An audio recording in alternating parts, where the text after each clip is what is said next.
not come. Do not come. I'm gonna come.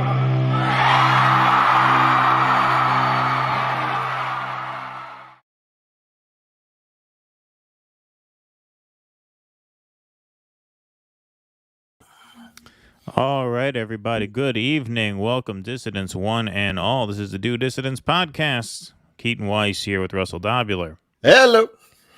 Hope all you soccer fans had a fun morning watching a very high-scoring final World Cup game. It was 3-3, ended in penalty kicks. Russell, did you watch the World Cup this morning? Oh, I couldn't wait for it. This was Argentina's first win in 36 years. The first time I watched the World Cup was at my grandfather. My Maltese grandfather was a big soccer fan. I was 8 years old. My parents were working, and so he brought me over to his friend's house. I forget the guy's name, but they were screaming at each other in Maltese the whole time watching the game. It was 0-0. Yep. Oh yeah, he was off the boat. So they were screaming at each other the whole time. It was 0-0, and that ended in penalty kicks as well that year. I believe that was 94. That was the year that Brazil beat Argentina.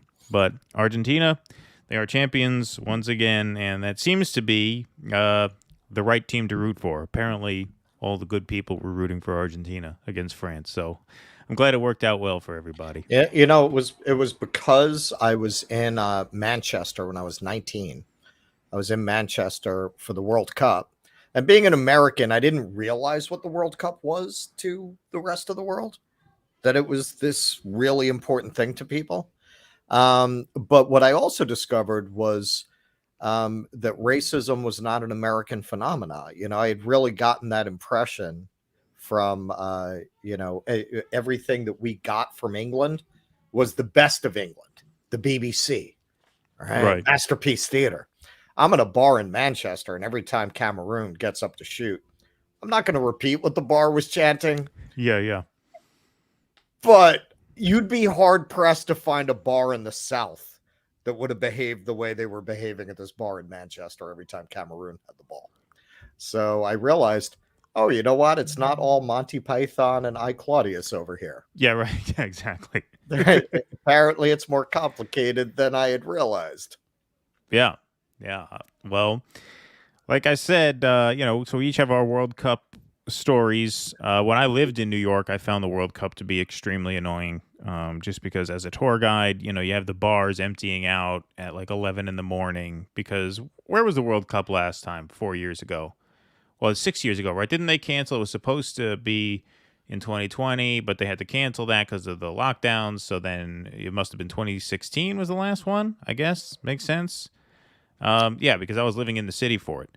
And so, I remember being a tour guide. It was a bit annoying because you had the bars emptying out. You literally might as well be asking me when the last Hammered Dulcimer Festival was right, in the north of Ireland.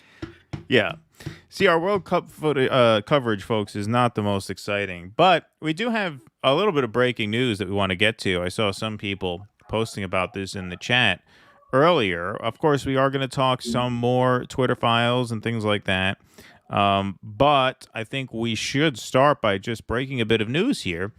Elon Musk has put to a poll his fate as the head of Twitter. This happened at 6:20 p.m., so just 40 minutes before we came on here. Should I step down as head of Twitter? I will abide by the results of this poll. Now, here's the thing. I'm very curious to see the results, but I don't think I can see the results unless I vote. And so I'm going to put this to a poll here in the chat. We'll do a little Vox Populi Vox Day. Yeah. Let's see. Should we vote yes or no? Should he step down, yes or no? Because now what's going to happen is if we vote yes, half the audience is going to be pissed. And if we vote no, half the audience is going to be pissed. So it's only fair. Put this to a vote, and we're only going to give it 5 minutes because we have to know how this actually stands before we can really do the rest of the show well. So yes or no, should Elon step down? So yes means he should step down. No means he should remain. And it's interesting because when these Twitter files dropped, we said that for all of Elon's flaws, and there are many, we've expressed them going back months on the show already, if not years by now. The fact that all this information is coming to light and we're getting a peek under the hood at the internal operations of how this actually works, overall, it's a net positive that he's there. And so I'm a bit conflicted because we're not Elon Musk stans, despite the majority report stans thinking we are. We can talk about that for a second while these poll results are coming in. But on the other hand, I think it's. I'd rather he have. I'd rather he be there than Jack Dorsey. Right? I mean, I would still rather him be there. So it's a tough call. So I'll count the votes while Russell can talk about the majority report people if he wants. Well, that's what I would say. It's hard to vote because I don't know what they would do instead. Who would be in charge? If they're gonna bring back Vijaya and Joel, no, or people like them. Yes, this week we really should have started our hate mail section. Who knew that there were majority report fans? It's like being very passionate about oatmeal. Right. Yeah. What did you say about oatmeal? I eat oatmeal every day. It's my favorite breakfast. It lowers my cholesterol and everything. It was amazing. Like that you had because we've gone after David Dole. We've gone after Kyle. Obviously, we've gone after the Vanguard. And you get a little, but Vanguard, nobody really wanted to defend. It's very interesting when you go after the Young Turks. They're nobody's sweethearts. Nobody wants to defend the Young Turks. Right. We got a little pushback with Dole. We got a little more than that with Kyle. But majority report, oh my God, the majority report stands are crazy. Crazy. And you wouldn't know it from their view counts, actually, from going back and forth with some of these people. I actually looked at their channel. And yeah, they've been around in one form or another since 2004. They started on Air America days. Yep. So they have, I think it's 1.2 million subscribers, but nobody watches it. If you look at their view counts relative to the subscribers they have, yeah, it's quite low. 15 to 20,000 usually. Even you would think they would have gotten a lot of mileage out of Bender over there getting banned. Even that video only did like 62,000. So nobody's really watching the majority report, but apparently the people who are feel very strongly about it. The nearest I could figure is these are shit libs who want to be able to call in. That's the only reason I could see that you wouldn't get your news from CNN. Why would you watch that? Yeah, it's funny because, I don't hate the majority report, actually. I don't hate it as a show. Obviously, I was a huge Michael Brooks fan, so back when he was on it was much better. But, I don't hate it as much as I hate, like, TYT.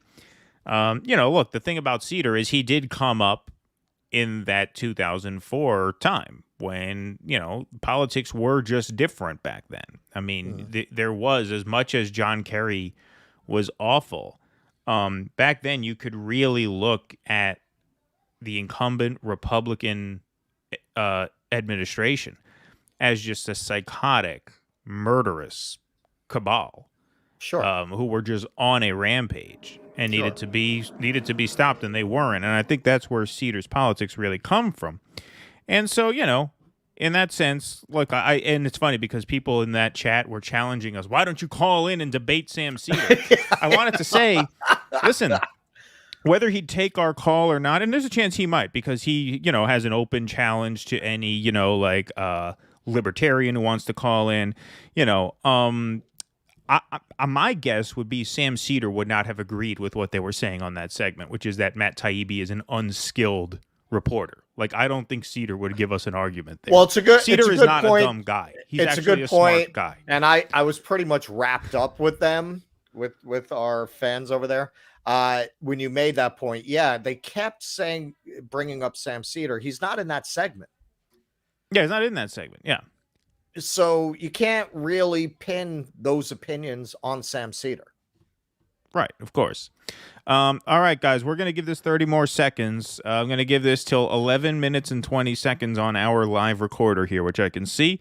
As of now, though, it seems to be 13-5. No, he should not step down.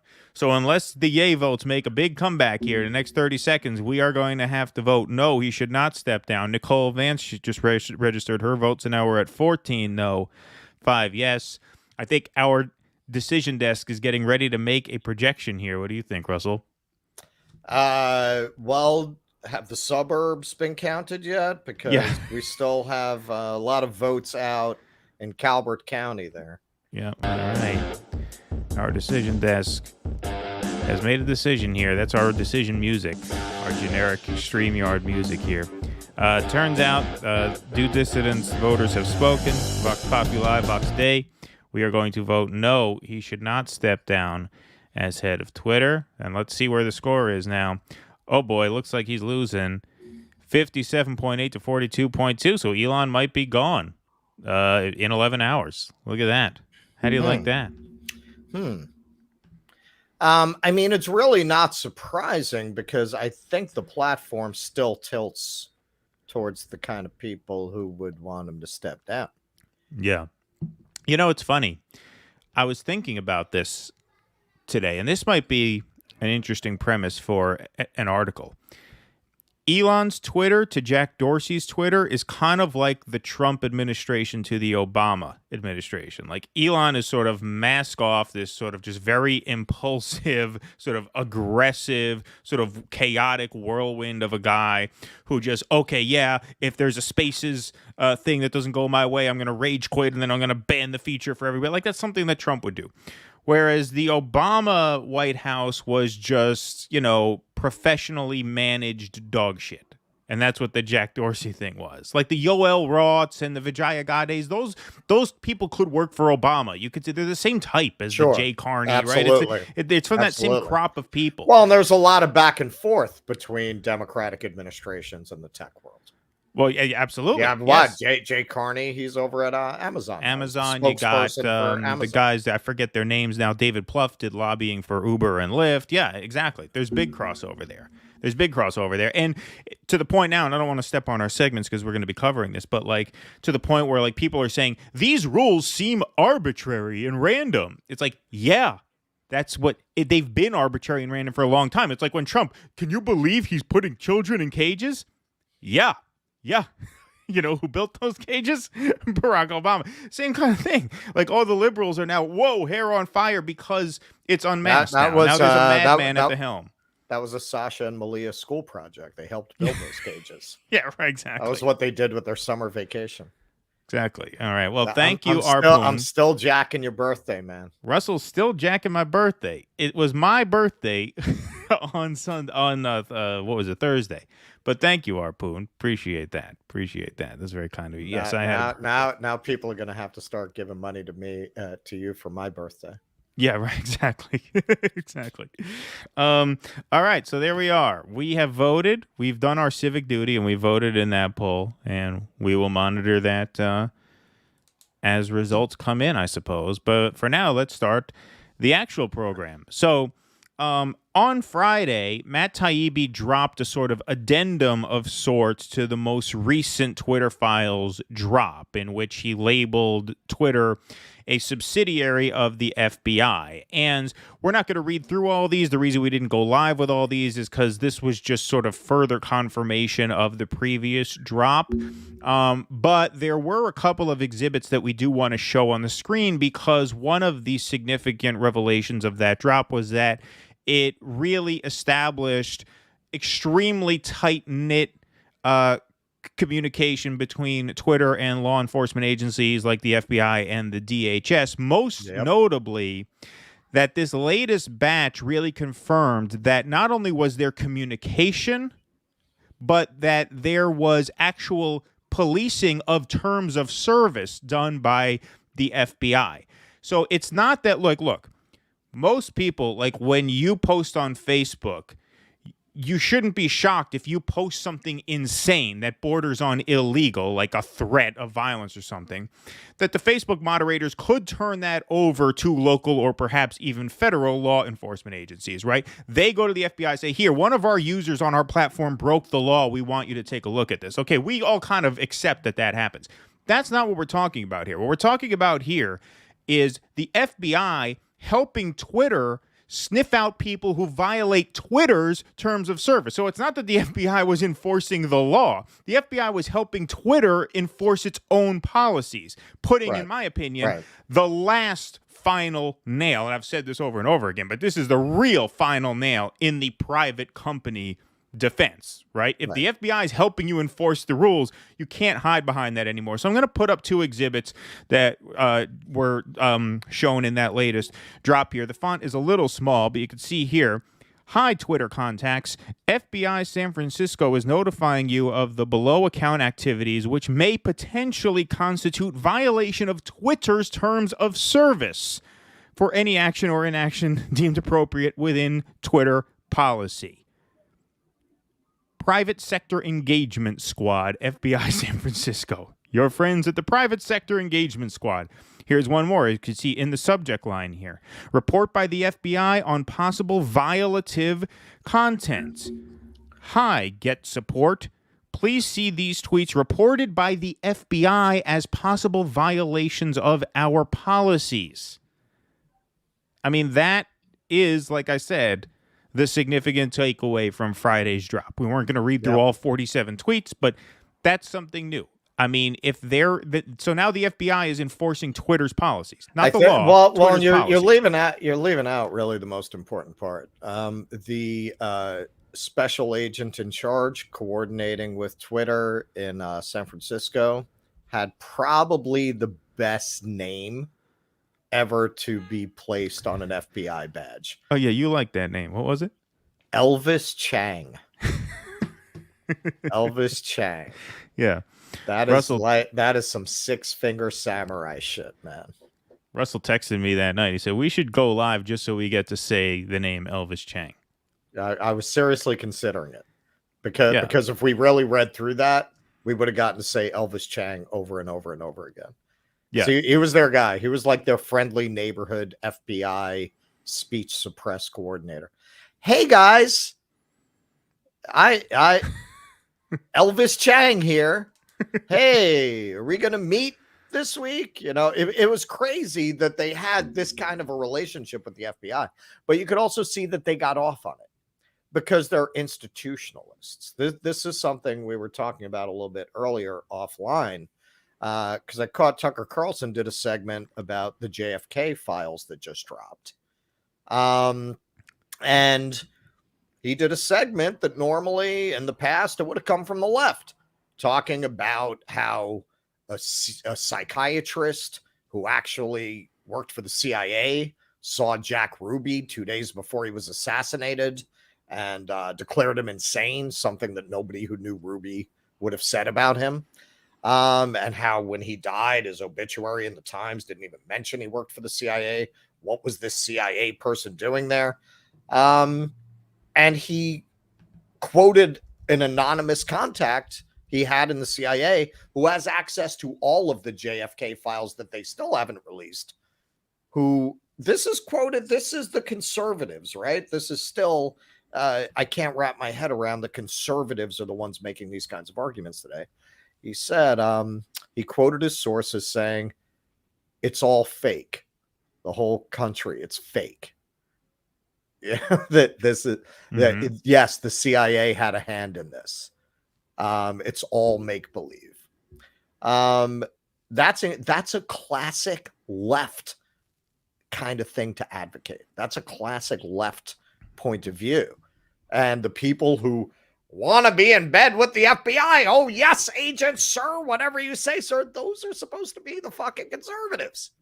And now those are the liberals. And now the people going on TV and talking about the JFK conspiracy and it implies that the whole country is a fabrication are the conservatives. What is that? What are left and right in a world like that?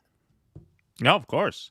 I mean, that really goes back to Obama because Obama, ran on obviously hope and change. But the way Obama governed, he governed as someone who really deferred to institutional structures, if that makes sense. Right. Like there were things he could have done that he very outwardly said, no, I'm not going to do this via executive order. I'm not going to disrupt the system or work around the system when I need to in order to deliver the change that I promised.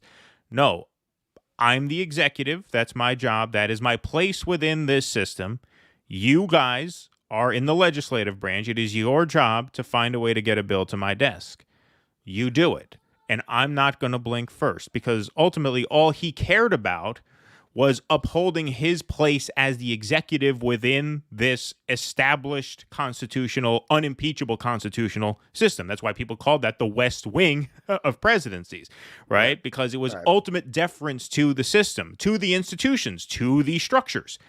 And people, liberals, admired him for not wavering in his commitment to maintaining those systems as they were when he got there.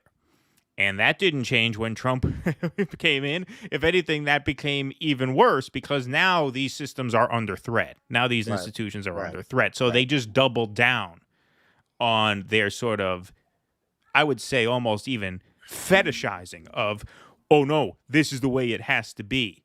Anything else is foul ball. Right.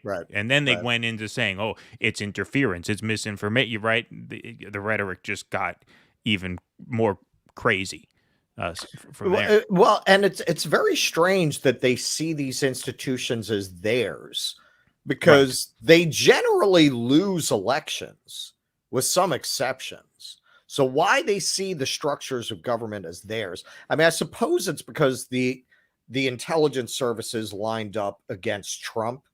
Right. That may be what cemented that in their mind, that the deep state that usually they'll deny exists because Trump was fond of the phrase.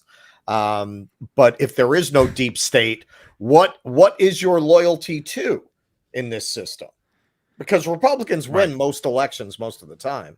So what is it about the government that you like? It must be that there is an unchanging system under all that you pledge your fealty to. Otherwise, you would hate the government, wouldn't you? Right. What is it that you like? If you don't believe there's a deep state, what is it you're pledging your allegiance to? Yeah, no, that's a good point. That's a good point, because in many cases, Republicans win elections because of the way these systems are built, right? Electoral college, even in the House, right? Rural voters have outsized influence, right, in the system. And so it's these very systems that sort of hamstring Democratic Party politics. But I think what you said there hits it, which is that it represents a sort of stability and a sort of continuity that undergirds a system that generally serves them. So even when the Republicans win, all right, that's something to bitch about at brunch. You know what I mean? Right. Whereas something to scream at their TV about. Yeah, right. Something to scream at the TV about. Exactly. I had one of the Majority Report psychos who was like classic. Went on this whole string of cliches. Get it through your head. We don't want your election denying, white supremacist supporting garbage. Nobody wants it. Nobody wants it. And, if you really listen to what we have to say for 3 minutes, it's very clear that our criticisms are from the left, that we're criticizing from the left. But these people are so brainwashed that disagreement is, by definition, right wing. You cannot disagree from the left. There is no disagreeing from the left. Disagreement is right wing by definition. And that's what their media has done to them. That's what their government has done to them. And this is something conservatives, so-called, will talk about that I think is right on the nose. They look at the way all of these systems gin up hatred and anger and paranoia. And they rightly identify that as a means of social control. You're very easy to control when they get you in that place. You stop thinking, right? I mean, this person who was saying that, I'm sure she's not fundamentally stupid, right? But it makes you stupid. It makes you easy to brainwash and manipulate. It makes your mind, once they get you in a place like that, they can move you in any direction that they want. All they have to do is use certain keywords, and you've been programmed. You've been programmed like somebody who's been a victim of an expert in neurolinguistics. Right. That's what you are now. All they have to do is hit you with certain keywords, and that's it. You're like Pavlov. right wingers, right wingers, Right. right. You're not Yep. a person anymore. You're a robot. Yeah, absolutely. We're gonna take some super chats while we're reading some super chats. We are going to plug our Patreon, patreon.com/do dissidents, and of course we are going to shout out, our patrons. We had a few new signups this week: Zach B, Diana R, and Russell's friend Vinny S. Right? Yep. Signed up. So you guys are on the scroll right there. Thank you to our patrons. Thank you to our new signups. Welcome aboard. While this is scrolling, I just do want to also say, when it comes to like what you said about it being very evident that we are critiquing these things from the left. I don't know if you noticed. I mean, I'm sure you did notice this, but in the Matt Binder in the Majority Report segment that we put out, I made a point to record a little intro to that video. Because Matt Binder was suspended a couple hours after. Wasn't it like right after? Like right after. And so I'm thinking, what are the odds that we put out a video roasting Matt Binder the day after he was suspended? People are going to think that we did this afterwards and we have nothing to say about it. But I did want to make a point that as much as we roasted him there, we do not think he should have been suspended. And so, that played at the top of the video. I would think that may have bought us a little bit of goodwill with the MR stands, but no such luck, apparently. Hey, if being a douche with a patchy beard and dumb opinions were enough to disqualify you from speaking, half of Brooklyn would be banned from speech. Yeah, right. Exactly.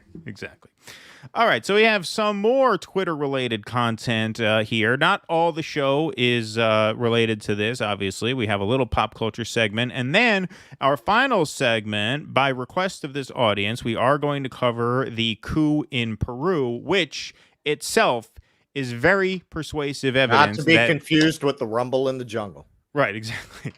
That's very persuasive evidence that the deep state is, in fact, alive and well. I mean, if that is not the deep state at work, I don't know what is. Right? I mean, honestly, when I read this story, it was like Amy Winehouse. It was like, oh, wow, man, somebody's still doing doo-wop. Yeah, right, exactly. Somebody's bringing back 60s soul. Retro, yeah. This is so retro. It's like, what is it? We're right back to Allende here. Right, exactly. Well, he was referenced in that article also. Yeah. So the night that we did our last live stream, my birthday, December 15th, just after we went off the air, like literally an hour after we went off the air, Elon Musk suspended a number of liberal journalists claiming they shared content that doxed the location of his private plane. So I guess they shared a tweet from someone who tracks Elon's jet. That was a Twitter handle that Elon said was allowed, and then he decided it was no longer allowed. So he not only suspended that account, but quite unfairly, we think, he suspended people who shared tweets from that account, which is bullshit, because if something is online, you have to assume it's legit to share, right? If it's legit to post, it must be legit to share. So anyway, a slew of these libs, including Keith Olbermann, Aaron Rupar, Matt Binder, who we just talked about, WAPO's Drew Harwell, were suspended after, like I said, sharing these sort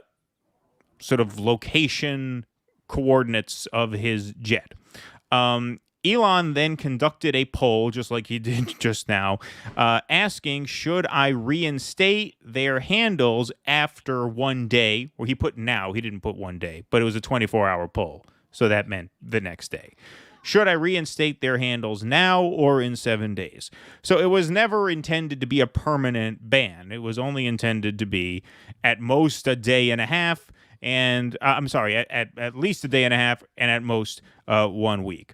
So turns out almost 60% of users said, no, reinstate them right now. And so once that poll window ended, he did. Turns out these guys were probably suspended for about 36 hours. Now, unlike in years past when liberals in the media encouraged the arbitrary censorship by big tech oligarchs under the justification, of course, that what? Twitter is a private company.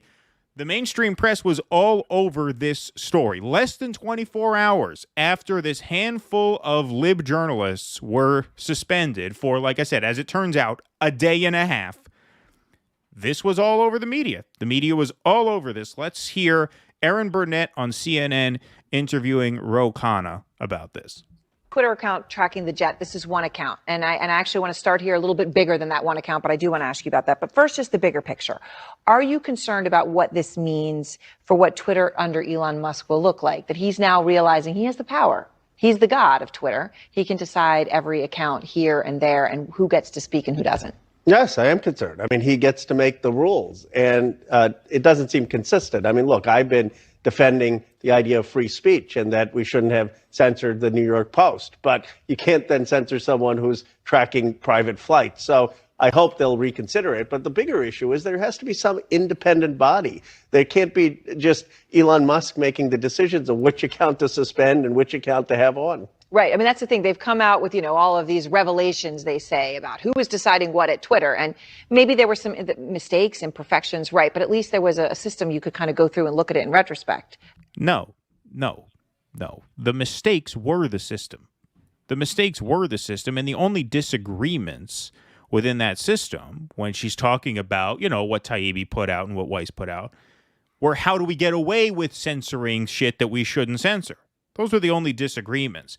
So once again, this is what I mentioned this earlier. I'll say this again since we're going to clip this segment separately. It's the Trump White House versus the Obama White House, right? Elon is the eccentric billionaire madman who just impulsively says, I don't like what you say, you're banned. Under the Obama version, the Jack Dorsey version, there was a process, right? A bunch of, Silicon Valley douchebags got together and they put on Slack their opinions, these little weasels. How do we phrase this so we get away with this? Same result, ultimately. Same result. And just like with Trump, the liberal media late to the party that, this system is fucked up. Erin Burnett, hey, it seems like Elon can just do whatever he wants.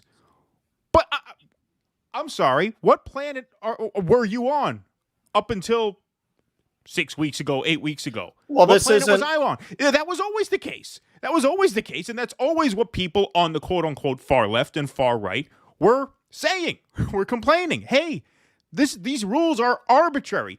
These are rich fucks behind the scenes. We don't know who they are. They make it up as they go along, and they can shut down our account over it. Isn't that a problem?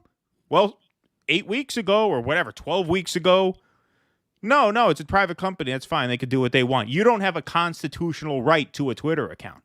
Now that Elon Musk is doing it less than a day after a handful of liberals fall victim to the same rules they have been advocating for the past several years. Now all of a sudden, hey, isn't it a problem that people can just make these rules up as they go along and enforce them however they want? Well, they don't see it that way in terms of what's revealed in the Twitter files because they have a class identification with those people. If you look at how they frame the Twitter files as a nothing burger, well, this is just them trying to wrestle with complex issues. And I gave him a shout out last week. I'll give him another shout out here because he's spoken very eloquently on this particular subject. Thomas Frank has spoken quite a bit about how the danger of having all of the people in charge drawn from the same elite schools and drawn from the same elite class is that they never call each other out when their behavior is destructive to society because these are the people you went to school with, right?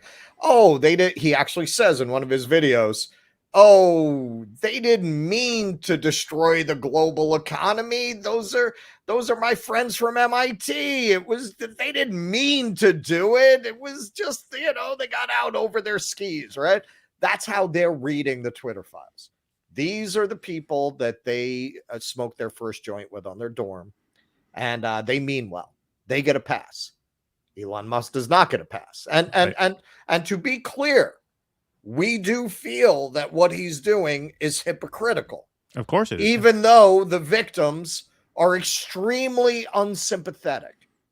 Now, we do have some exclusive video of Elon Musk's response to all of these journalists getting very upset about being taken off the platform, a platform that they had thought was their very own. And that they had thought clearly when Musk first took over, they thought they were going to bully him into submission. employees wrote a letter of demands of how he was going to run Twitter. So do we have that tape? Yeah, let's see. Locked in here with you. You're locked in here with me. Yeah, so that really trolled them. They got very upset about that one. Yeah, that was Russell's editing job for today. Of course, what movie is that from? Let's see it in the chat there. Let's see if post it. But yeah, you know, it's really quite something. Yeah, I mean, it really is, just to see, like you said, just that divide. And it is. It's that they don't afford Elon the same sort of benefit of the doubt that they afford people in their own community, right? Who come from their schools, who have come up through, you know, all the institutions that they come up with. It really is a class solidarity thing. Sure. He's not one of them. Yeah. And before we get on to our next exhibit here, because you said that, you know, we want to, you know, just put out there so everybody knows where we are coming from, that Elon is being a hypocrite here, and that, you know, we never really entrusted him necessarily to uphold free speech.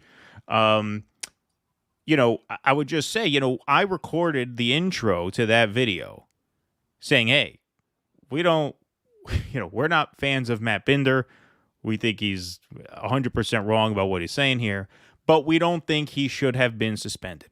Of course. Would a lib ever do the same thing for one of us? No. Never. Not in a million years. Never in Not a million years. They would dig into your grammar school records to try to find something that you said in third grade that makes you the worst person ever to ever live. And how they're not crying any tears for us because we're not good people, right? And so even if we are victims of some sort of injustice, we're phobes, eventually they find a way to justify those accusations. Right. When all else fails, you're an ist or a phobe. Exactly. So anyway, one of the worst offenders, right? One of the worst of all of the blue check mark handles on that site is Aaron Rupar. Now, Aaron Rupar has leaned into the Twitter is a private company defense many, many times when calling for censoring Donald Trump or Marjorie Taylor Greene or, you know, a whole host of right-wingers, right? And, you know, people have said, well, isn't this antithetical to the spirit of free speech? No, it's a private company, blah, blah, blah, right? Well, he was one of the journalists who was suspended temporarily. And he put out a tweet here. I mean, it's just amazing what drama queens these people are. After his account was reinstated, like I said, after a 36-hour timeout, I want to thank everyone for all the support and kind words over the past days, acting like his mother died, right? After the past day and some change. I was pretty bummed about getting suspended initially, but quickly realized it'd be fine because I'm blessed to have an amazing online community. Seriously, I appreciate it a lot. Cheers. Well, we're all very glad to have you back, Aaron, but that online community will be with you until your first inartful comment. Yeah, right. Exactly. You see how quickly they never met you. Well, Aaron Rupar apparently not only thanked, the people for really showing him support during his 36-hour Twitter timeout, but he did a number of interviews. He went on CNN. He went on MSNBC. Apparently, he did a whole number of international interviews with all these international outlets.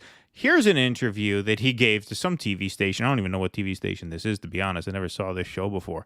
But he answered a couple of questions. And look, to his credit, I mean, I think he's one of the dumbest people on Twitter, but he is not inconsistent. He's sticking with that private company defense even after it bit him in the ass. So credit where credit is due in that way. But he says some other things here that I think are quite ridiculous. Let's have a listen. So a question kind of pops up. If this is happening, is it infringing on free speech by, you tweeting out a link or talking about something and you're suspended?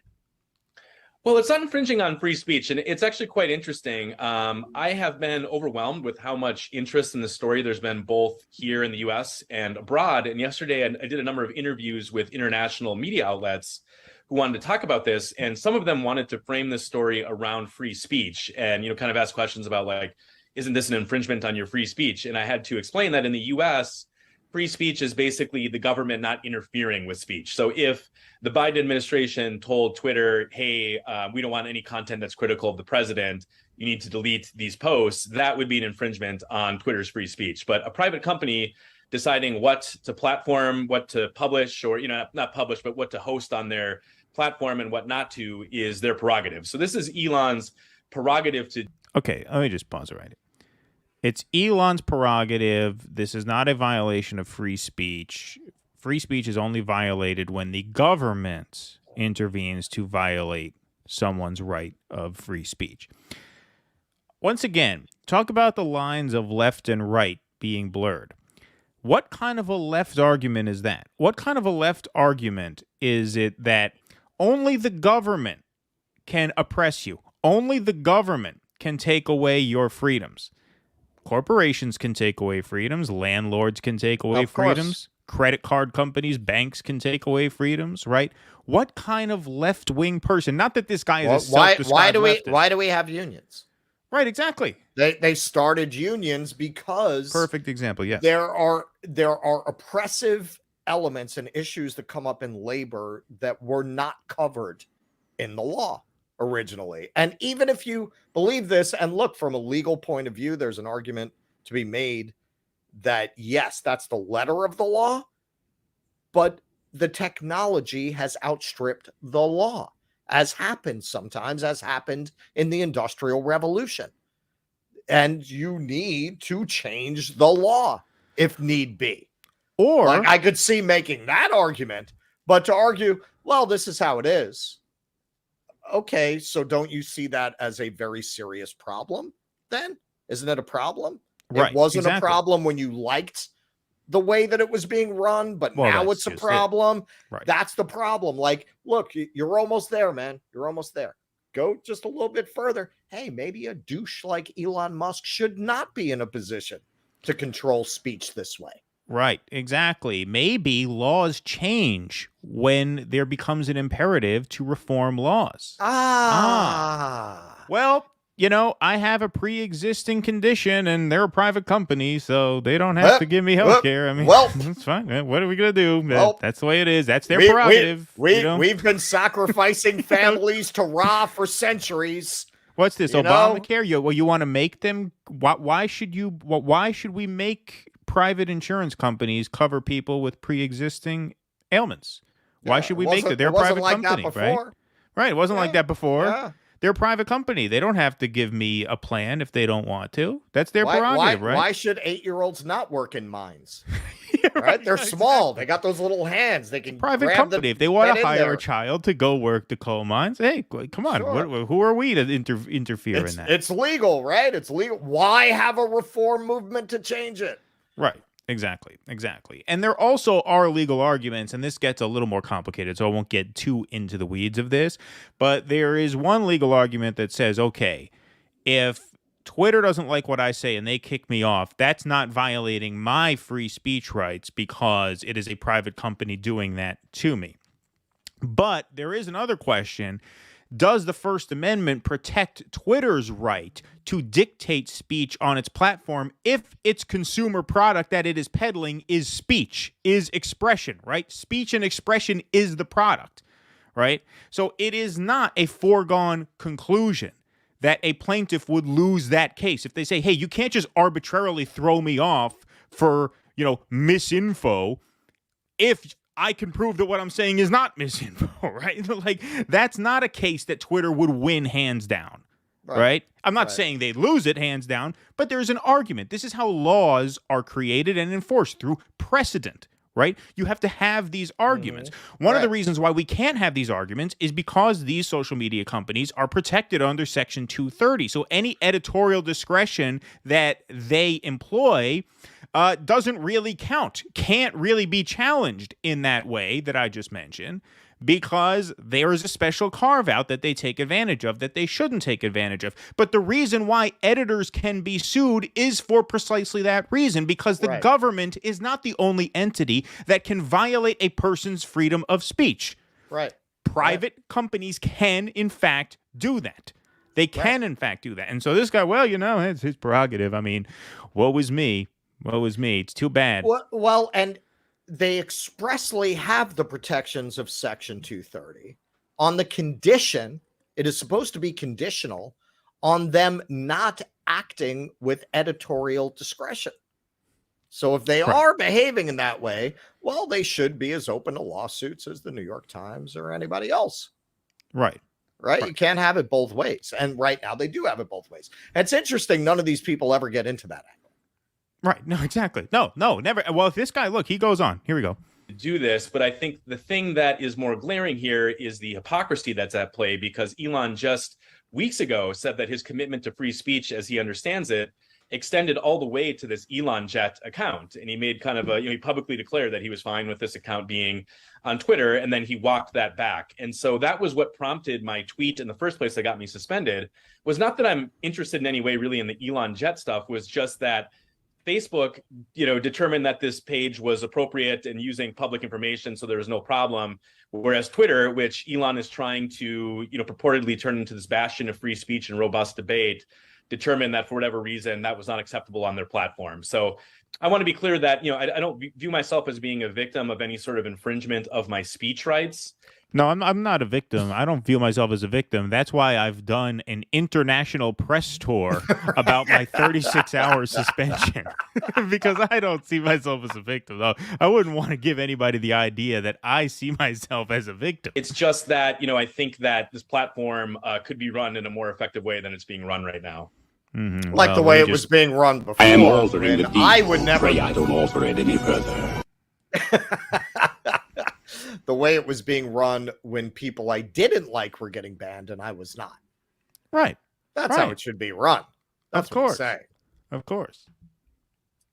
What do you think the future of Twitter holds at this point? There's a lot up in the air. People are talking about this nonstop. It's in countless news reports ever since Elon Musk took over. What is the future of Twitter overall? Well, I think this is a big inflection point for people like myself, media outlets, journalists, to kind of assess how much we can rely on Twitter going forward to be a tool that we use for news gathering, to develop audiences. Because, in my case, to just briefly touch upon the timeline here, I posted this tweet on Wednesday morning, and then Wednesday evening, Elon posted some tweets saying that from now on, linking to pages that track his movements are violations of the terms of service. And so what happened was I ended up being suspended for a tweet that when I posted it did not violate any of Twitter's terms of service, but only retroactively was determined to have done that.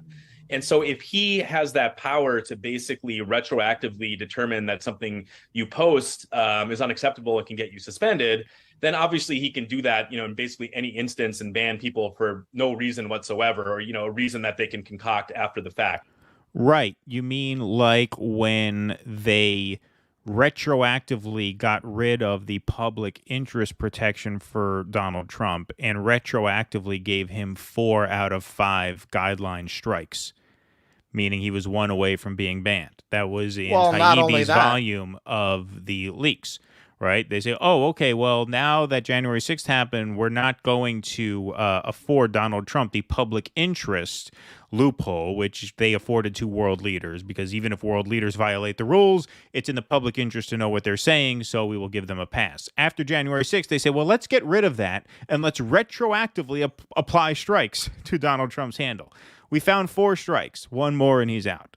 So right. That's and when they did push him out, they, even in their internal conversation, said he actually was not in violation of the terms of service. Right. Exactly. Right. Exactly.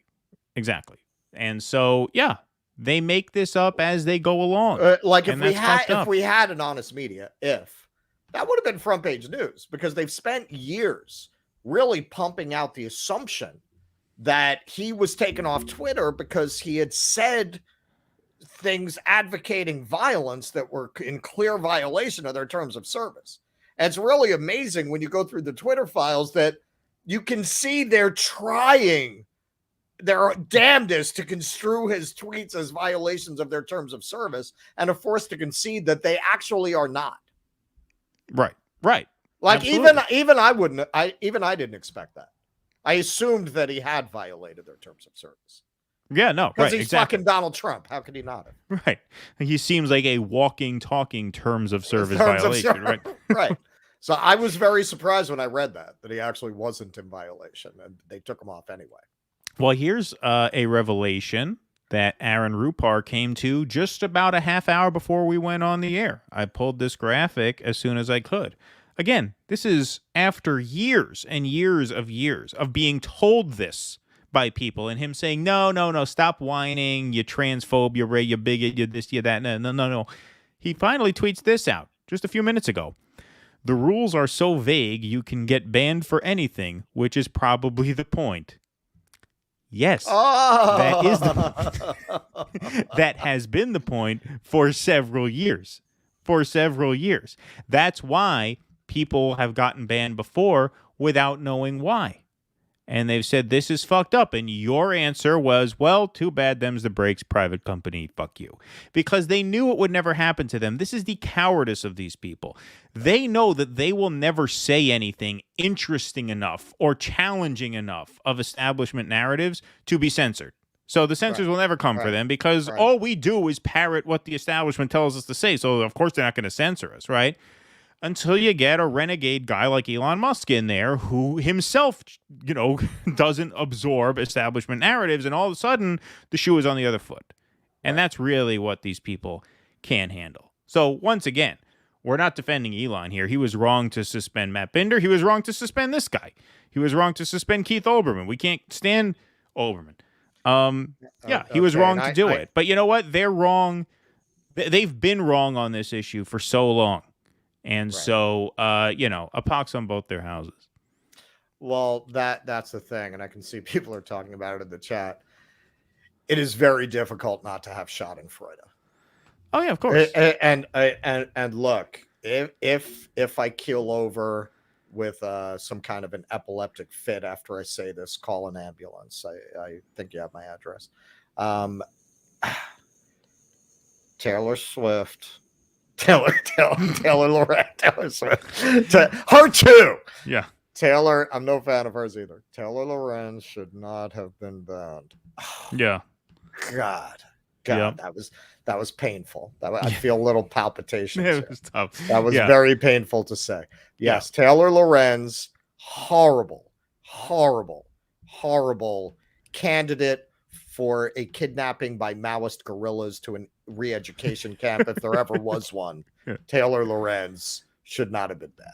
That was a joke, by the way. That was a joke. But a joke. That was a joke. Not an incitement. Not an incitement. Do we have any more Maoist guerrillas? I mean, I just feel like we don't have any. That's true. It's like saying she's worthy of being kidnapped by crusaders. That's true. Here's Glenn Greenwald tweeted something recently about Lorenz here. Taylor Lorenz, for International Women's Day, please consider supporting women enduring online harassment. It's not an exaggeration to say that the harassment and smear campaign I've had to endure over the past year has destroyed my life. No one should have to go through this. Taylor Lorenz is a star reporter with the most influential newspaper in the U.S., arguably the West. Her work regularly appears on its front page. Her attempt to claim this level of victimhood is revolting. She should try out what real persecution of journalists entails. Well, yeah, now she is banned. We don't agree with her being banned. She put out a TikTok video explaining why she was banned. It was fairly nondescript. And I just realized we can't play it. You know why? Because it has fucking My Heart Will Go On in the background. We'll get a copyright claim. Because TikTok allows you to put I thought that's music. what that was. I was like, is she playing My Heart Will Go On? Yeah. While talking about getting banned from Twitter? She actually scored her TikTok video with My Heart Will Go On. Oh, wow. Yeah. Oh, But wow. even so, I agree. I mean, it hurts to say, but she should not have been banned. She is really a special kind of grade A Swiss boarding school asshole. Hey, look, just because you don't appreciate a certain chain of events doesn't mean there aren't certain things to salvage from them, right? I didn't love that Donald Trump became president. It was a lot of fun watching Hillary Clinton lose. I mean, I can't deny that. That is a very good way to put it. That was one of the fucking greatest nights of my life. My wife went to sleep early because she was a little upset. She wasn't crushed. I mean, she was, she has this thing where she wants the world to be a better place. She's one of those kinds of people. Oh, right. And so, like, she's able to set aside her feelings and, like, vote lesser evil in ways that, I'm not, right? And I'm not even conceding that she was the lesser evil, honestly, but that's a whole different argument. The point is, she was a little upset. She was a little bummed out. She wasn't devastated. She was a big Sanders person. She actually cried when Bernie lost the New York race, and I didn't because I saw it coming. But so anyway, she's cool. I don't want anybody going after my wife. Don't dox his wife. Right, don't dox my wife. But what I'm saying is, she went to sleep a little early. Elon, don't ban Keaton's wife. I drank a bottle of whiskey. I smoked a cigar in my Brooklyn apartment, which thankfully the landlord's brother downstairs, he was a drunk, so he didn't care. We could do whatever the hell we wanted. And I stayed up all night. I didn't sleep at all because I wanted to watch the morning after coverage, the Michael Moore on Morning Joe. No hangover, no nothing. No hydrate, just, that's called adrenaline. That's what that hormone does for you. It can just carry you through. But man, what an evening. What an evening. And like I said, doesn't mean you're happy that Trump won, but hey, silver lining, you got to enjoy a night of well-deserved humiliation from those insufferable Hillbots. Look, I still, if I'm really down, if I'm really depressed, those Hillary voters crying compilation videos always cheer me up. No matter what happens, like when my cat died, I watched some of those. You watched that? It perked me right up. Yeah, exactly. Sick Komodo, I love you, baby. Chappelle was right about gangs, mobs, and no one gets hurt more than black people and other from the Sheldon Adelsons of the world. All right. Okay. Interesting. We missed that. That was kind of tone poemy. We missed some super chats back there, I think. Oh, we did. Okay. I'm pretty sure we got a few back there that you never got to.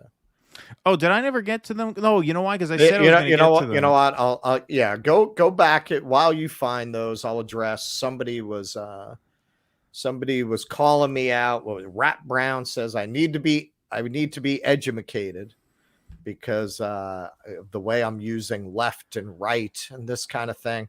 Listen, man, these terms get appropriated as fast as we can come up with them. So to take everything literally that we're saying with left, right? Come on, man. I mean, we could spend all night talking semantics. I think our audience knows what we mean. There is a spectrum of left. And yes, there were always these mainstream liberals. These were the ones that Malcolm X spoke against, right? Saying they would stab you in the back and the Republicans would stab you in the front. Those people were always around. I would argue that at this point, the way that the spectrum of left is defined is so far to the right that I think you can say it's kind of flipped in a way that you couldn't say that back in the day.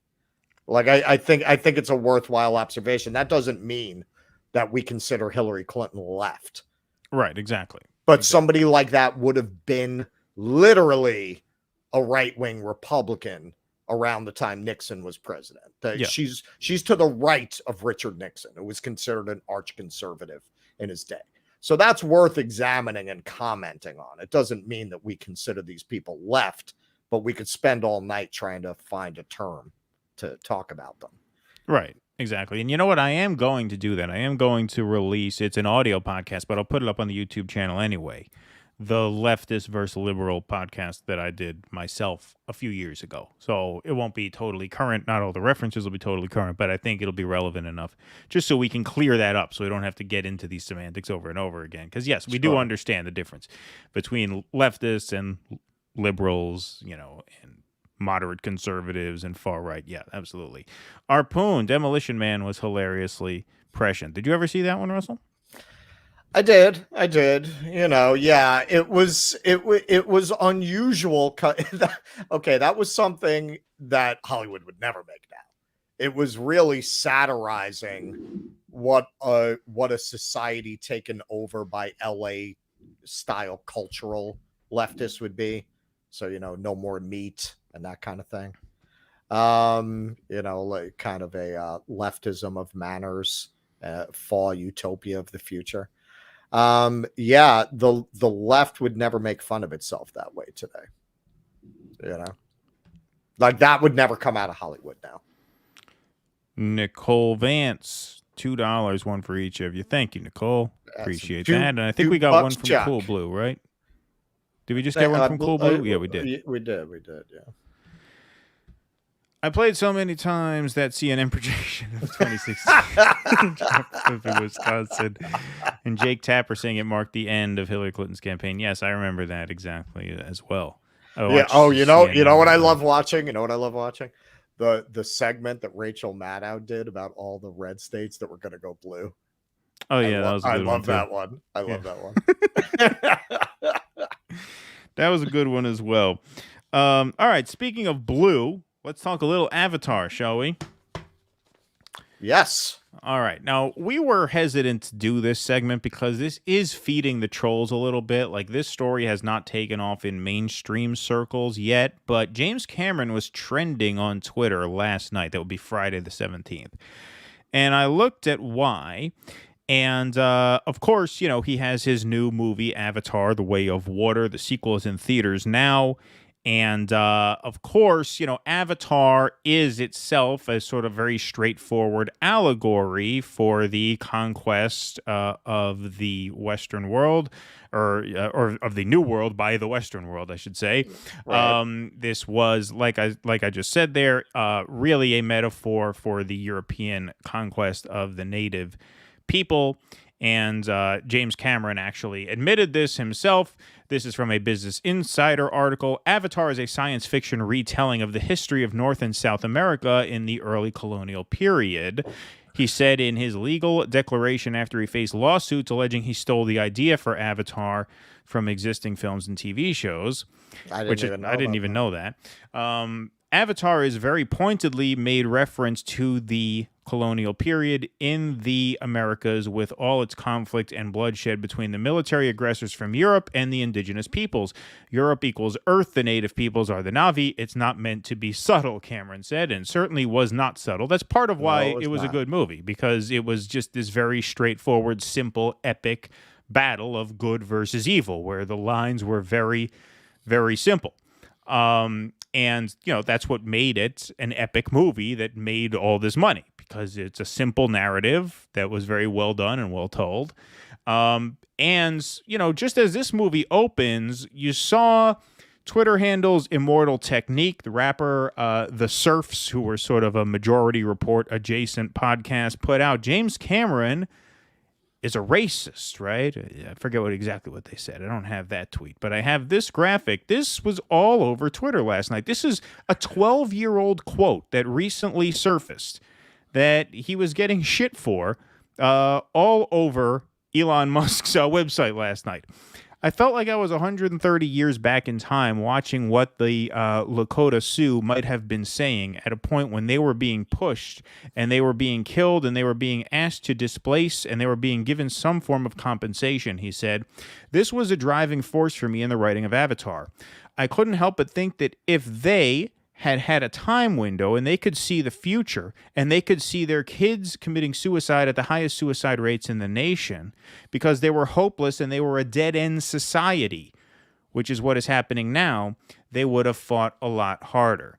So a lot of the wokesters are latching on to the inartful phrase that he used there, dead-end society. And look, I'm sure if he could say that over, if he can build a time machine and go back 12 years to the point where he said this, he wouldn't have said it was a dead-end society, because that does imply they are somewhat to blame for it, when in fact, obviously, in context, his point is quite the opposite, that if the native people knew how fucked over they would be, not just at the time they were being conquered, but centuries into the future, they'd have fought really hard. They should have fought even harder against the Europeans in order to maintain their way of life, because now they are disproportionately affected by ailments of despair, alcoholism, drug addiction, suicide, right? And so this just goes to show you, I mean, you can never please people who don't want to be pleased, right?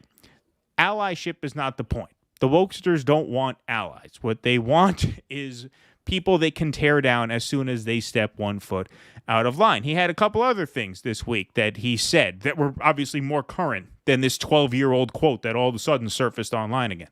Testosterone is a toxin, right? Clearly making an appeal to the wokesters there, right? Saying testosterone is a toxin you have to work out of your system. He didn't really work it out of his system. He got old, and your levels drop when you get old. Right? Exactly. He didn't spend 7 years in a cave doing silent meditation. Yeah, right. Exactly. He just got old. Exactly. He just hit middle age. Right. Okay, so yes, what he said there was really ignorant. It was, especially saying they would have fought harder. I think that's actually more damning than the dead end society part, because it implies they didn't fight as hard as they could. Right. To throw off the Europeans. I would say that's even more insulting. So yes, it is a really dumb comment. And I could understand particularly the Lakota people that he mentioned by name being offended by it. I mean, imagine being told by this rich Hollywood director that your ancestors didn't fight hard enough against the Europeans. Nonetheless, you can see what he's very inartfully trying to say. He's trying to really slam white people and European culture. Right. Yeah. That's what he's getting at. But he does it in this very Eurocentric way, ironically. The idea, it never... This is where, look, I have to be an honest broker. Nobody goes after the wokesters more than I do. This is a pretty good illustration of what some of them on occasion are right about. Not always, but on occasion are right about. That the viewpoint is so Eurocentric that it doesn't even occur to him how insulting what he's saying there is. It doesn't occur to him that saying they would have fought harder is actually insulting. Like, would anyone from that community ever make that formulation? If we had known we would have fought harder. I mean, they fought infamously hard with what they had to work with, and with 90% of them having been wiped out by disease in addition. So, they were down to kind of the bare minimum forces, and even so, they fought.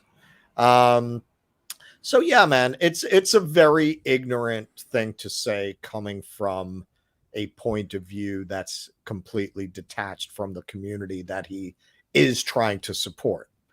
Now, that having been said, there is this professional grievance industry where, look, it's very obvious that James Cameron is with a statement like this, he's the one who's coming up and saying, you know what he is? You ever see Animal House? Years and years. Once, a long time ago. Okay, so they go to see Otis Day and the Knights, who played at their frat house, because they see a sign, and it's a black juke joint. And they're like, wait till Otis sees us. He loves us. And they walk in and the place falls like dead silent. Right? That's what James Cameron is here. He's trying to show how down he is, but he's so outside of it, he doesn't realize how moronic he actually would sound to anyone in that community. At the same time, it's well-intentioned. It's clearly well-intentioned. To call this guy a racist, that's absurd. And it's hyperbolic, and it's hyperventilating, and it's virtue signaling, and it's, I could see going and correcting him and saying, hey, this is really insensitive to Native peoples. They did fight very hard. I get what you're trying to say, but think about it for a second, and maybe you want to rephrase that. That's fair enough. But nobody can just do that anymore, right? Everybody has to be burned at the stake for everything. If you didn't phrase it perfectly, if you didn't think it through perfectly, if you didn't say it with absolute, proper phrasing in a way that was absolutely artful, and even very often when the person's not guilty of anything, I feel he did say something offensive here. Very often they'll go after people who really didn't. But I think people who really handle situations like this way should stop for a second and think about it, because you are alienating a lot of people who are what you say you want, allies. You can't say James Cameron is not an ally to these communities just because he said something stupid. This guy has spent years of his life making these movies that have stimulated conversations about that history. And you're going to take this person and try to push them out? Because the more you do that, the more people say, you know what? It's really not worth reaching out to these people. It's really not worth trying to work with these people. It's not worth trying to be an ally because their standards are so unfair that I need to just actually go to people who are going to treat me more fairly and not associate myself with these movements. And I think that day is coming. And I think we're seeing elements of it. And they have only themselves to blame for very dishonest attacks like this, where you have to, it can't be, there is no middle ground. It's all or nothing. Yeah, I think that's well said. And, like I said, we don't know to what extent this story is going to catch on. I noticed it was trending last night and I couldn't believe it because, I shouldn't say I couldn't, but, if you're James Cameron, James Cameron is like the Yankees of Hollywood, like the New York Yankees at the beginning of a season. They say, all right, it's World Series or bust. If we don't win the World Series, the season is a failure. Well, if a James Cameron movie doesn't gross $1 billion, it's a failure. Right. So you got to watch what you say because you can't afford these mistakes. You know what I mean? Like these movies have to perform. They got to make a shit ton of money. You need a lot of asses in those seats. So I mean, from what I've read, it's careful actually with your interviews. The reviews I've read so far, it's actually in terms of the screenplay, it's an improvement on the original. It's better. I've said this. I keep wanting us to do a real segment on Disney. My argument would be because Disney is like collapsing. The whole house of cards is collapsing right now. And I would argue that it's not because of the diverse themes. It's not because of the diverse class. It's using that as a replacement for good quality work. You can have these themes. You can have this casting, but it has to be good. It's not a substitute for doing good work. And for whatever reason, Disney has just hired like the most miserable hacks around to write their scripts and direct their movies, and it's catching up with them. But yeah, it's something like this that's as woke as it gets, right? I would anticipate this movie doing very well and certainly being in the top 10 box office grosses of all time. Yeah. I mean, I love the first Avatar. I really thought it was great. And I wasn't expecting to love it going in, because it was his first film since Titanic, which, Titanic was this like great cinematic achievement for what it was. I mean, there's no denying that, right? I mean, whatever we think about the cheesiness of the movie and the way it kind of, used this major historical event to essentially just tell an age-old love story. Everything from the visual effects to the music to the performances, just extremely well executed.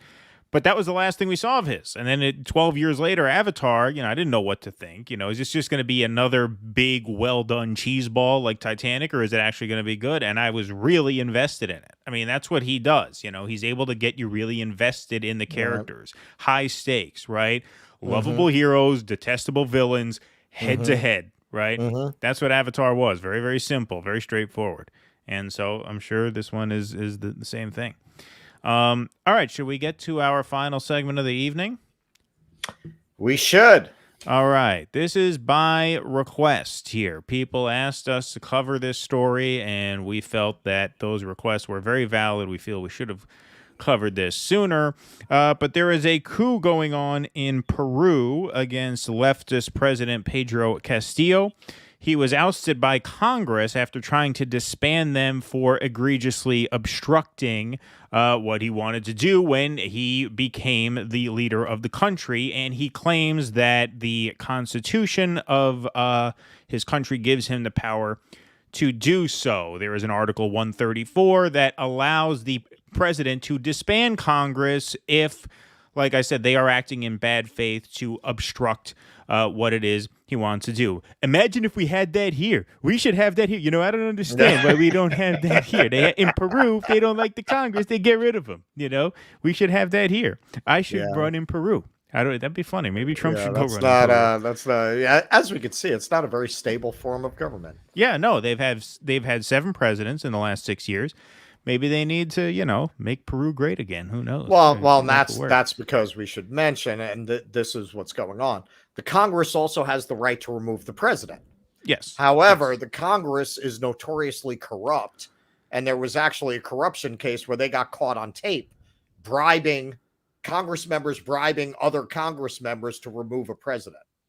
Yes. So it's not as if you can rely on the Congress to make these votes in good faith. Right. So basically, the Congress was being bribed by the sort of 1% of Peru. There's a very stark sort of class divide there. You could argue even more than here, right? And of course, all of these. Well, that's what we're becoming. Politicians. We're becoming a South American country, right? Exactly. You have rich and you have poor. Right. They were in the pocket of the rich, so they wanted to block him at every turn.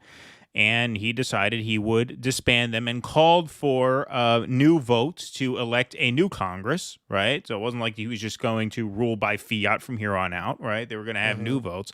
But, of course, Congress, under Article 113, can invoke the moral incapacity of the leader to serve, and they can oust the president. So it was a fuck me, no fuck you kind of thing that went on there. Let's for some more professional coverage of this, let's go to Ben Norton, who wrote this piece, and Ben Norton and Lee Folks in multipolarista.com. This is a great website. I'm just going to read this a little bit just to set this up. I won't read the whole thing. In just over 6 years, Peru has had 7 different presidents. The period between July 16th and December 2022 has been a time of deep political instability. This chaos is largely due to the country's deeply undemocratic constitution, which was inherited from the far-right U.S.-backed dictator Alberto Fujimori, who governed the country with an iron fist from 1990 until 2000, committing genocide against the indigenous population and killing, torturing, disappearing thousands of dissidents. He also sterilized over 200,000 people as well. Like I said, with our support. Article 113 of Peru's constitution gives the unicameral Congress, the ability to remove presidents if 2/3 of members vote to declare that they have a moral incapacity. Fujimori wrote this constitution in 1993 after launching a self-coup against Peru's democratic institutions the year before. Peruvian journalist, scholar, and former lawmaker Manuel Benza Fluker explained that the Fujimori Constitution was largely created by the United States in order to make neoliberal economic policies a mandatory part of the state structure. Here's what he writes. I'll just read this and then we'll go back. The proximity between the coup d'etat and the convocation of a constituent assembly shows us that the main reason for the 1992 coup d'etat, Alberto Fujimori's self-coup, was the drafting of a new constitution according to the Washington Consensus, WC, a document that was delivered in New York to Fujimori by authorities of the International Monetary Fund, the Department of the Treasury of the United States, and the World Bank, institutions controlled by said country, days before take an oath to the presidency of Peru. The WC had been prepared a few months before by the aforementioned organizations under the responsibility of John Williamson and representatives of the establishment. So that gives you a little bit of pretext in terms of what would go down here in 2022. Now, the interesting thing about this is that 2 days before Castillo's arrest, the U.S. ambassador to that country, Lisa Kenna, met with the defense minister 2 days before this happened. She is a former CIA agent who was assigned this post by Donald Trump. All right, so here is her bio. We'll look into, this is, again, the U.S. ambassador to Peru, Lisa Kenna. 9 years at the CIA. Mike Pompeo's State Department Executive Secretary and Senior Advisor, Political Advisor at the Pentagon, National Security Council Director of the Iraq Office, State Department Deputy Director of the Iraq Political Office, other posts at U.S. embassies and consulates, Jordan, Egypt, Switzerland, Swaziland, and Pakistan. Sounds like a trustworthy person to me. Yeah, no, she's an honest actor. Yeah, it sounds like nothing suspicious about her visiting the Peruvian defense minister 2 days before they dragged the president out of office. Castillo has roots in the farmland. I believe he was a school teacher. I think I have that right. He is a man of the people. He's a common man. He's a leftist leader. There's been a bit of a pink tide in South America of leaders who have actually managed to govern without being, That's why they did the this. CIA, right? Yeah, exactly. Yeah, they were like, we don't want another one. We don't want another one. We need to interfere in their democratic processes ahead of time this time. Yep. And so here's Lisa Kenna's tweet. Okay, if her bio doesn't scare you enough, she actually tweeted this out. I'll translate this. The United States categorically rejects any extra-constitutional act by President Castillo to prevent Congress from fulfilling its mandate. Now, once again, what Castillo would argue is that the same Constitution that allows Congress to get rid of him allows him to get rid of Congress. Right? And at that point, it's just a battle of forces, right? I mean, at that point, it's really war. All right. Now, Castillo was imprisoned without a trial, and there have been, obviously, uprisings that want him reinstated. And those uprisings have, of course, become very violent. The army was sent out into the streets. As of now, over 20 people have been killed. And leaders of, like I just said, because like I said, there's been a bit of a pink tide there, Argentina, Colombia, Bolivia, and Mexico have called for him to be guaranteed judicial protection and said that Congress should not usurp the popular will of the Peruvian people who obviously voted for Castillo. And so they're basically calling for his release and reinstatement. And so we'll see where that goes. But like I said at the top of the show, this seems evidence that there is, in fact, a deep state, right? No, she's acting on her own. Yeah, a rogue. Acting on her own. She's a rogue agent. I'm sure they don't approve of this. This brings up quite a few points. One, okay, so next time somebody wants to frame what's going on in Ukraine as if Russia is uniquely evil or unusual or doing things in their backyard that we would never do. I want you to remember this story, okay? Tell them to go look at what we're doing in Peru right now. Because usually these days, we try to be a little more subtle than this. This is really the classics. This is going back to, thin ties and, tapered pants. Like they're really going back to the old school. This is like the Salvador Allende thing, Norton referenced that in his article. This is really old school coup, CIA-driven coup. So you tell me again about how what Russia does in the former Eastern Bloc is unique to Russia, unusual, or even worse than what we do. Because I would argue actually what we do in our backyard is worse. It's more deadly. It's more destructive. Ultimately, it costs more lives. I don't know post-Soviet Union. I don't know of any countries in the Eastern Bloc that have had a military dictatorship put in power by Russia that caused the disappearance of thousands of people into prison, never to be seen again. I don't. Is there any such country? Right. In the former Eastern Bloc, we have. So, and we're doing it again right now. So this is part of the reason I don't want to hear shit about Russia and Ukraine. And anytime I hear anything about what Russia's doing there, is unique, and where the moral actor here, it's just absolutely absurd. Can you just address this if this guy has not left yet? I mean, I don't think it's necessarily worth addressing, but is this the guy who was giving you shit earlier? Yeah.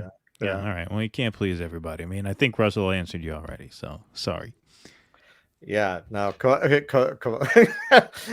Harris. She's wow. She's to the left of Pol Pot. That one. Yeah, right. What a lefty. Yeah, that's not what we're saying, man. I mean, you want to get caught up in semantic games, whatever, man. Yeah, that's for the university. We're out here in the street. Yeah, exactly. We're working the street.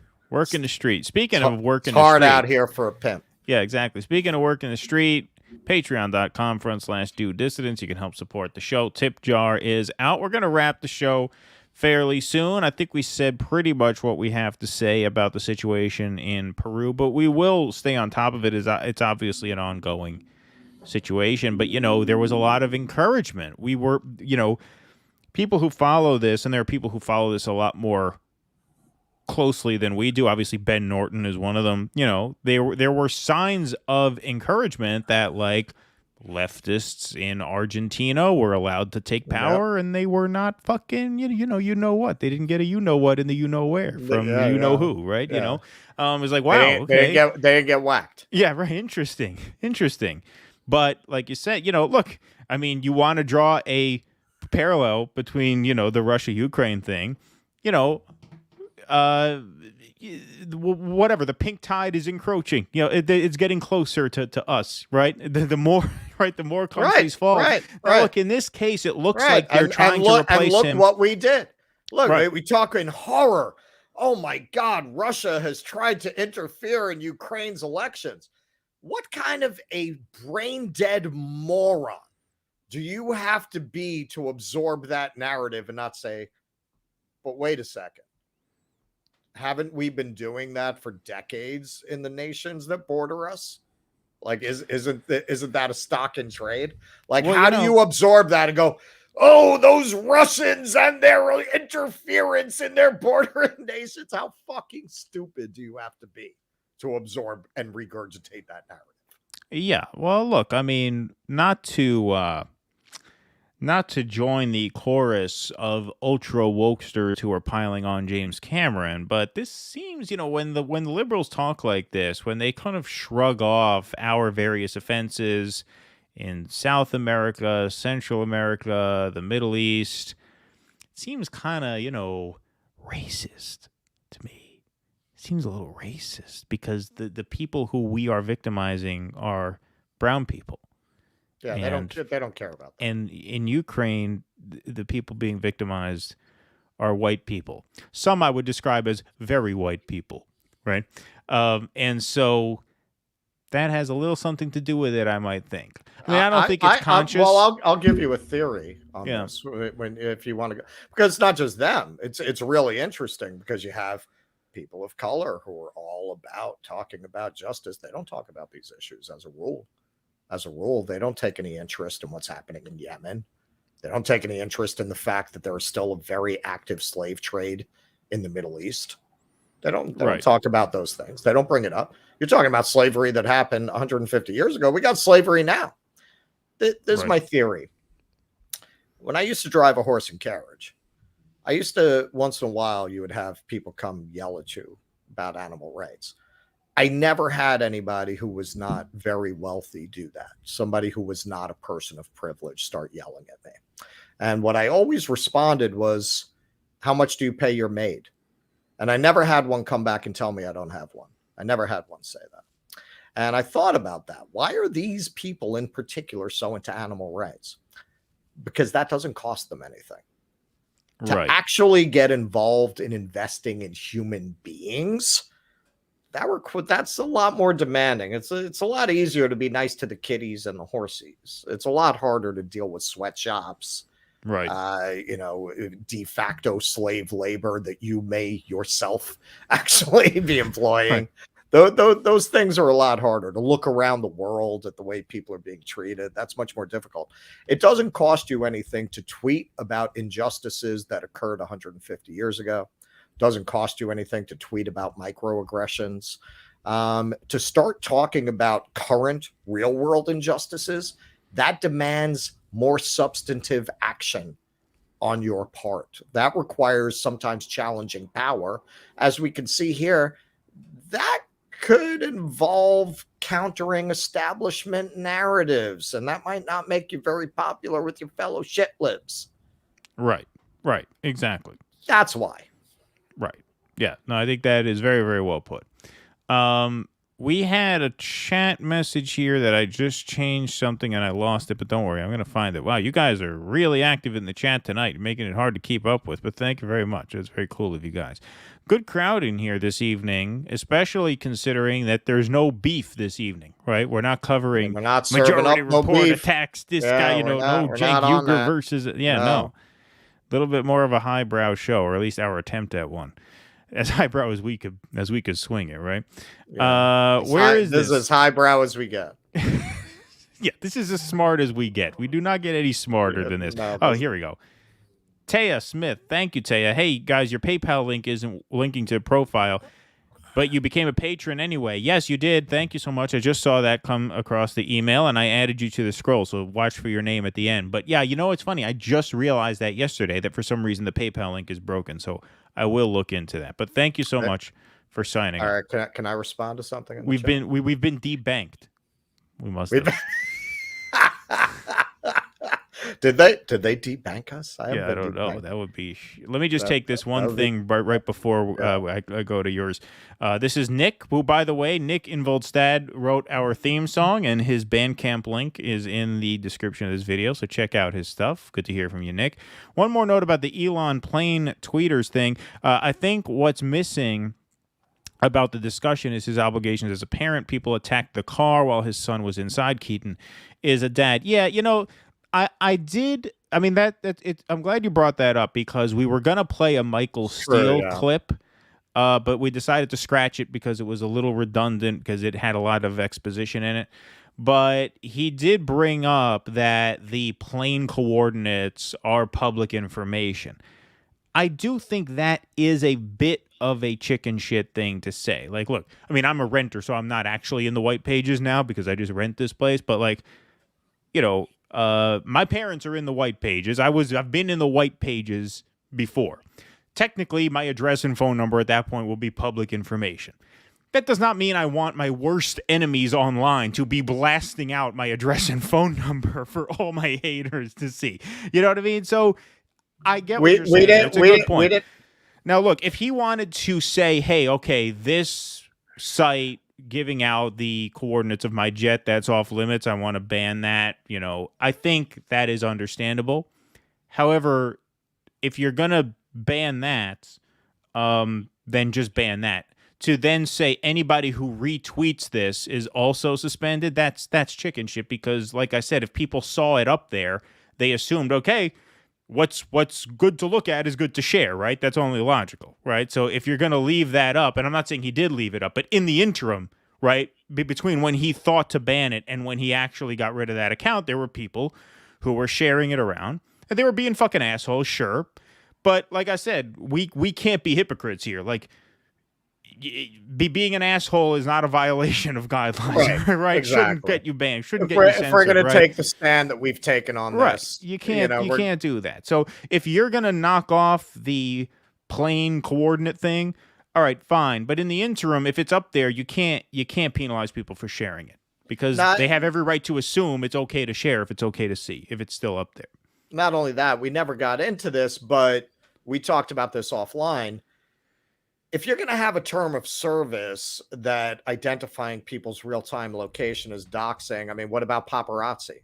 Like all the paparazzi would get thrown off, or any schmuck on the street who sees, I live in New York, man. People see celebrities all the time. Take a picture, put it out on Instagram. Yeah, right. Did you dox the person? Right, exactly. This movie star is at Chelsea Market right now. You know what I mean? Right. I mean, it's a very vague term and kind of unenforceable. So I think that was ill-conceived to begin with. I was filming a jazz band play at this jazz club, and the guy who was in the jazz band knew Joe Pesci. He was a movie producer. So Joe Pesci came and sang some jazz tunes, and people were asking him for photos, and I asked him for a photo. I got a photo, and he said, just please don't post it on social media. And he didn't mean don't post it ever. He meant don't post it now, because I don't want people to know People I'm are gonna here come now. here, You know what I right, mean? yeah, Yeah, right. exactly. All right. So thank you, Gene, for standing up for me. That's why you're my favorite Costa Rican. I'm going to hang with you if I ever make my way back to that country, which I loved when I was there. Yes. So I was a horse and carriage driver, and, there was a lively debate, and still is, about whether that's animal abuse. Now, where I come down on that, where I came down on it then, and where I come down on it now, is if you feel that that is animal abuse, where these horses really work a lot less than work horses normally do, Right. because that's what they're built for, to work. Like if on a farm, they're not standing around eating oats all day like these horses are. Right.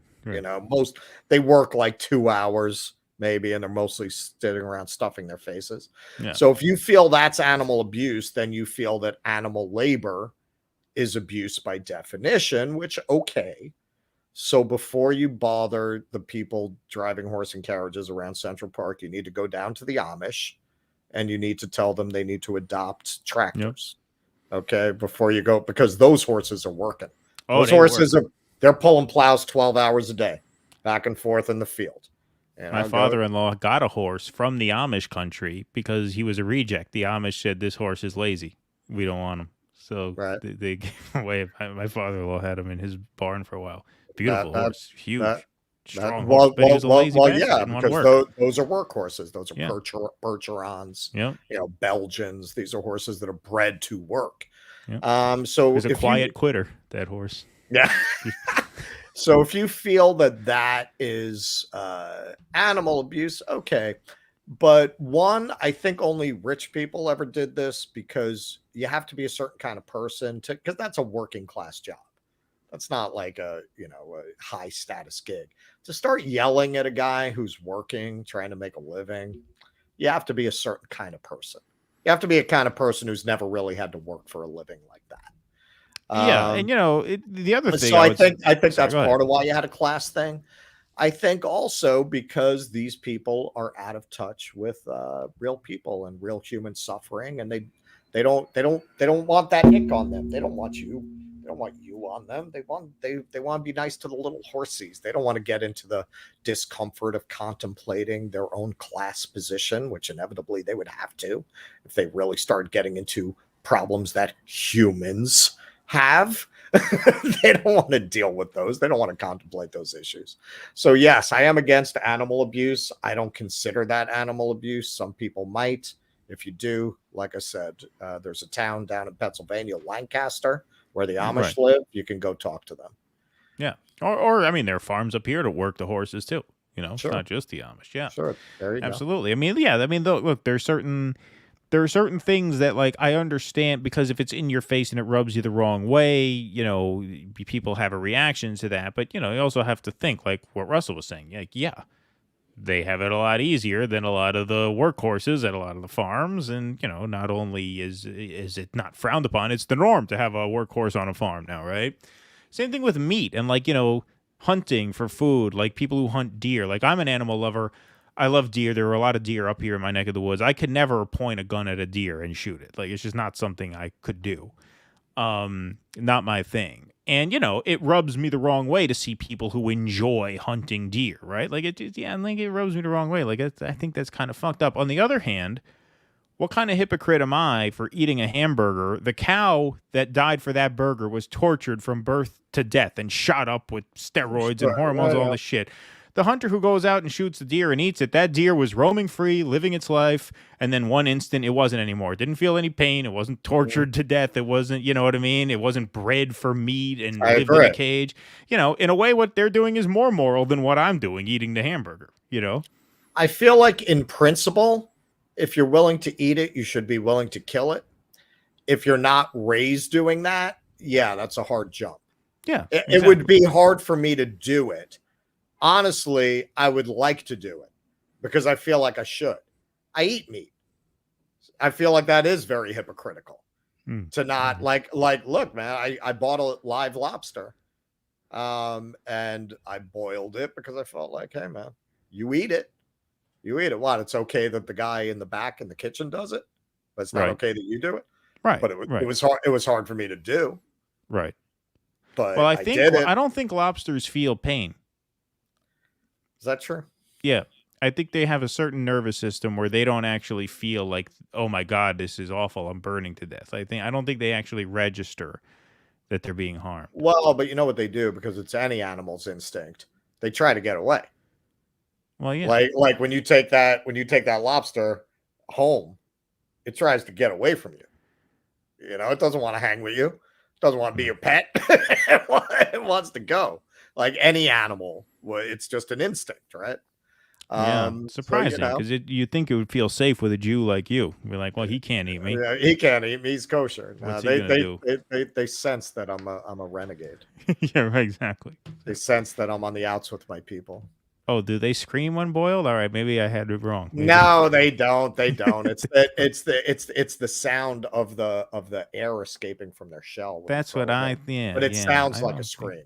I don't think they. But scream. no, they don't. I'm pretty sure I heard that they don't feel pain, but don't quote me on that.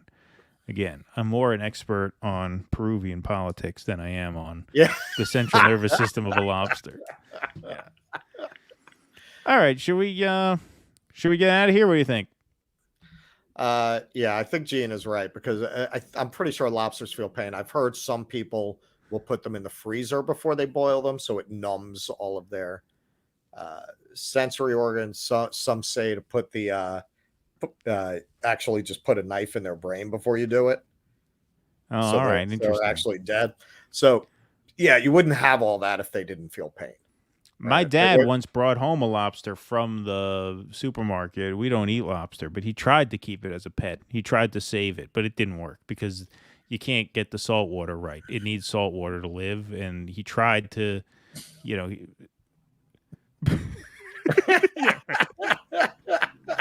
didn't work. Lobsters do not feel pain. This is definitive Maine Lobster Association from the Bad Seed. That was a good one. Good one, Bad Seed. Thank you.